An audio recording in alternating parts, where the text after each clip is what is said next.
right and obvious. Oh, clucking hell! Hello, people of YouTube. My name is Steve Gray. Thank you for watching. Today we're talking about Kite Man Episode 9. And we have a Godzilla chicken. That's the best way I can describe it. Nuclear blast can't destroy the anti-life equation. They steal a chicken truck. And the chicken gets a hold of the anti-life equation and just starts killing everybody. They get help from Malice and Chester Cat. In order to try to defeat this thing. This is actually the first time we saw Chester Cat get beat up pretty bad, so that's how powerful this anti-life equation is.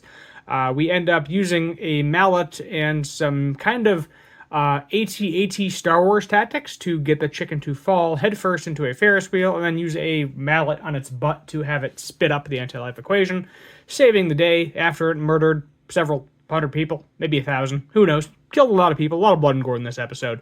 And then we get the equation back. So good to go there. That's kind of the Kite Man Golden Glider story of it. Going on to Bane, we have Bane and Goldilocks. Bane telling the story, kind of summarizing what's happening. We don't get a lot of it, just bits and pieces here and there.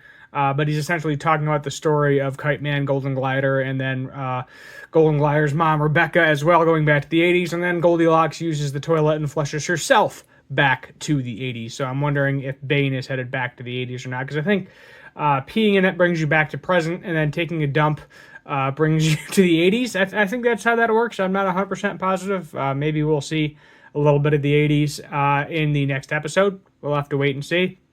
Lex Luthor and Helen both say that they're not going to go after the anti-life equation anymore because Darkseid wants it to destroy the entire universe, although they're lying because Lex Luthor wants to kill Superman, and I think Helen Villigan there does as well.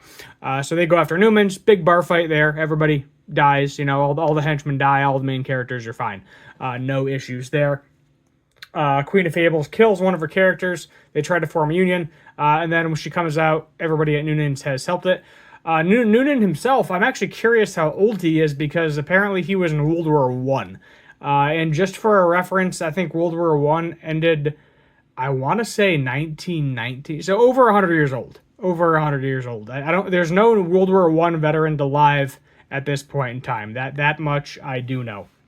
A little bit of a history buff. Not a huge history buff, but I like looking into some of the wars.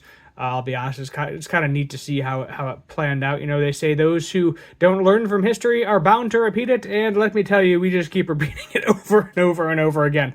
We're essentially in the Great Depression, not to bring you down. Moving back to the episode. I would rate this one solid 8 out of 10. Solid, fun ride, murder Godzilla chicken. All the characters were there. It didn't feel like it was only the Golden Glider show this episode, and it was just fun watching it. Definitely looking forward to the last episode, episode 10. Only one episode left. Keep in mind, we are automatically getting a season 2, so eventually there will be 10 more episodes of this show. My guess is, I know we have a Harley Quinn season 5, I believe we are on. That will probably come out first. And then somewhere down the road, we will most likely get the Kite Man Season 2.